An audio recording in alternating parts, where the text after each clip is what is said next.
Hey, what's going on, you guys? What's up? My name's Barbarian, and welcome to another story time with Barbie. Today, we're gonna be talking about a very interesting phenomenon, and that is what happens to the wildlife around nuclear disaster sites like Chernobyl. So if you guys have any ideas about this, any guesses at all, I want you to leave it down in the comment section below, and then I'm gonna tell you guys what exactly happens, and I think it might surprise a lot of you. But first, guys, let's talk about the server that we're playing on today. This video was filmed on monsterfactions.org, and this is not your typical monster faction server, whatever you wanna call it. It's one of my favorites so far, and here's why. It's just got such an old school, homey Minecraft faction feel. It doesn't feel like OP factions where you don't even have to try to do anything. I feel like I was always missing the simpler days of when I just got a few friends together, maybe grabbed Evan and Pat, my friend Nick, we hopped on Minecraft and we just joined a random faction server, and that's really what this is about. This is about having a friendly community that gives you something that, I don't know, at least I've been missing in the new Minecraft servers. So if you want to hop on there, check it out. I really do think you're going to enjoy it. The IP is on screen as well as in the description.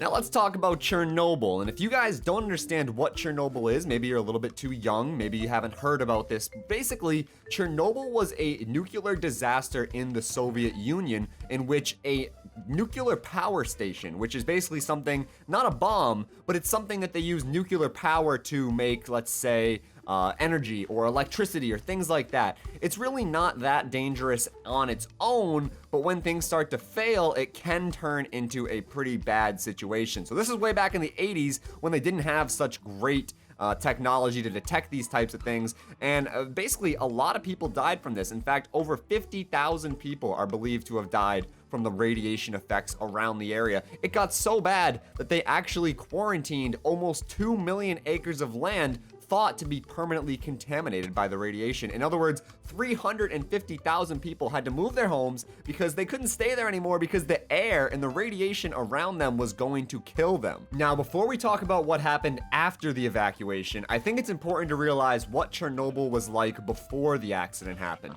This wasn't any sort of nature reserve or something of the like. In fact, it was super developed farmland from when Soviet dictator Joseph Stalin had made thousands of farm workers move into the area to supply food for his ginormous army in both of the world wars. So it's not like this was some area that wildlife was just thriving in beforehand. In fact, quite the opposite. We had basically abused this land to the point where animals just didn't want to live there anymore. It just wasn't working for them and they left. So it was kind of a sad thing, but it's kind of cool what happens after the evacuation, because after a few years, beavers come back, which it sounds weird that we'd be excited about beavers, but they had been killed to keep the canals clear. They didn't want to dam the canals, and they didn't want to make marshlands. They basically wanted it to be small little rivers that they could use to irrigate their farms. So they killed off the beavers, and after the humans left, the beavers came back, which is kind of neat. And there were no hunting, obviously, in the radiation areas, because eating radiated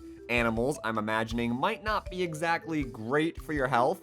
But what happened is that deer, fox, moose, feral pigs, lynx, and hundreds of birds all came back thriving within this area. Obviously, this doesn't come without its issues. You guys might be thinking to yourself, well, Barbarian, if all these animals moved into the radioactive forest to breed, then won't some of their offspring come out with mutations or other genetic defects? And the answer is yes, it does happen sometimes. You will get an animal with a mutation, but it's not been such a big deal as we expected it to be, thanks to one other Russian animal, the wolf. It might seem counterproductive to introduce something like a wolf who's a huge predator and a hunter and someone who's going to eat a lot more of those animals that we're trying so hard to make breed in this area, but that's not the case, because the wolf does something that is very important. It weeds out the deformed and weak animals that are bred. It takes all these mutations and it honestly, it eats them. So it sounds kind of bad, but in the good side of things,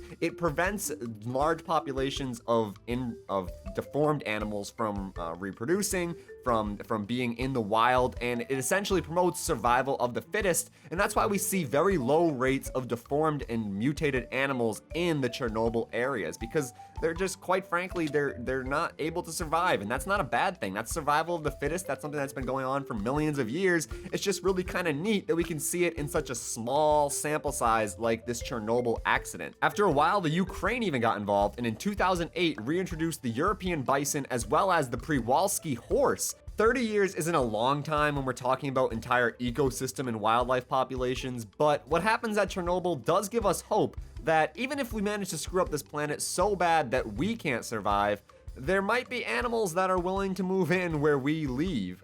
It's kind of sad to say, but Chernobyl was not a wildlife haven at all. In fact, like I said, it was an area that animals were leaving because their environment and their homes were just being destroyed. And then once we destroyed the area so badly that we could no longer live there, the animals went back. And that's kind of, I don't know, it's kind of sad when you think about it like that, but it's kind of also a blessing that at least even though this area had caused so much death and destruction, that at least animals can now go in there and bring a little bit of life into that area, and maybe some good comes from it. I don't know. I'm not exactly sure how important it is to have a lot of moose and a lot of wolves. I know they're very important to the ecosystem, and I think that they're worth protecting.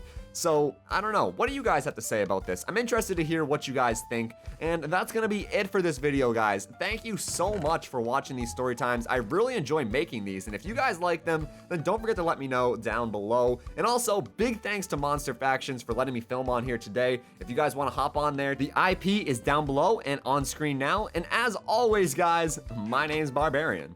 Peace out.